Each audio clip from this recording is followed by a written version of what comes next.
Now it's time for Media Watch with Olivia Salazar-Winspear. Olivia, you are starting with North Korea and obviously creating lots of waves online, headlines, etc. Yeah, I must admit it's difficult to find a positive angle on this story unless, of course, you are an arms manufacturer. But one woman who announced the news with a very big smile on her face was Ri Chi-hun. Now, she is the news reader that you might recognise from North Korean state television. She was wearing her pink traditional hanbok there. Now, who is this woman who is so often on North Korean She's TV? usually quite emotional in her delivery, isn't she? Exactly. Yeah. Now, this is why she is so popular.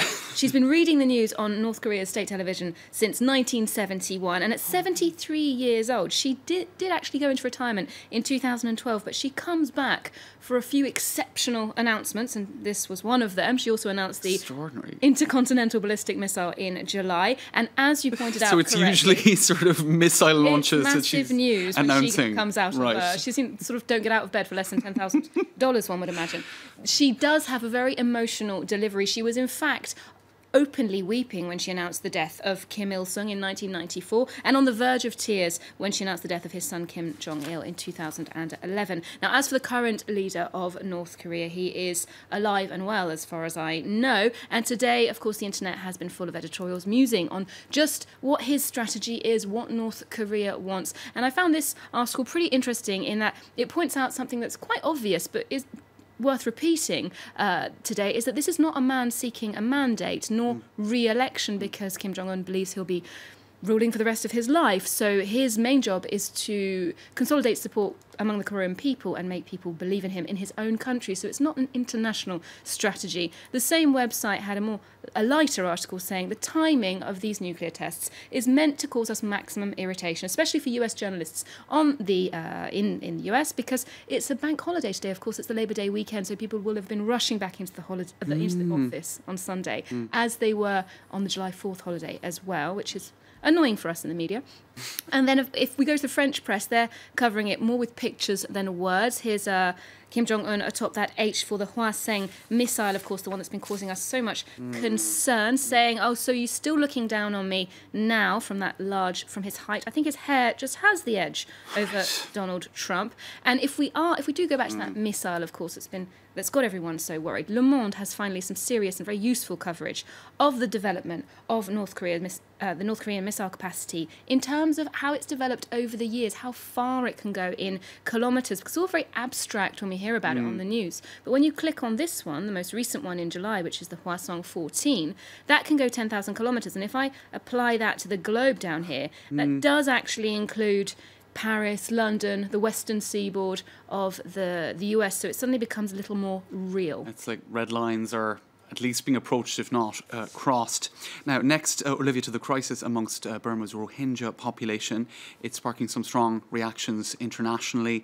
Almost 100,000 people, by some counts, having fled to Bangladesh. It's extraordinary. That's like 1/10 of the population. Absolutely. Now, the diplomatic pressure has been on Burma now for months, but things have stepped up a little. Today, I think there have been some very high-profile voices calling on other countries to follow in Bangladesh's footsteps, and also some more critical of the Burmese regime.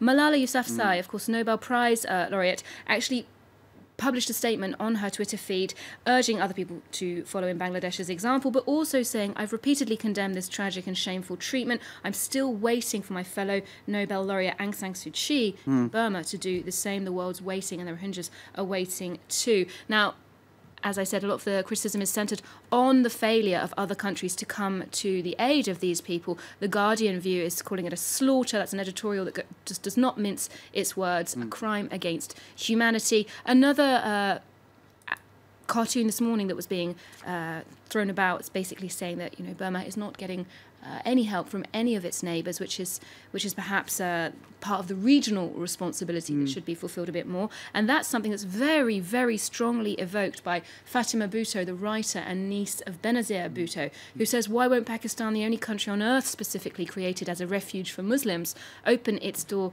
to the Rohingyas? So that's quite strong there in her condemnation of the regional responsibility. Right, so lots of comment coming out of Pakistan, with Malala also being, of course, Pakistani. Now, finally, Olivia, to some happier news.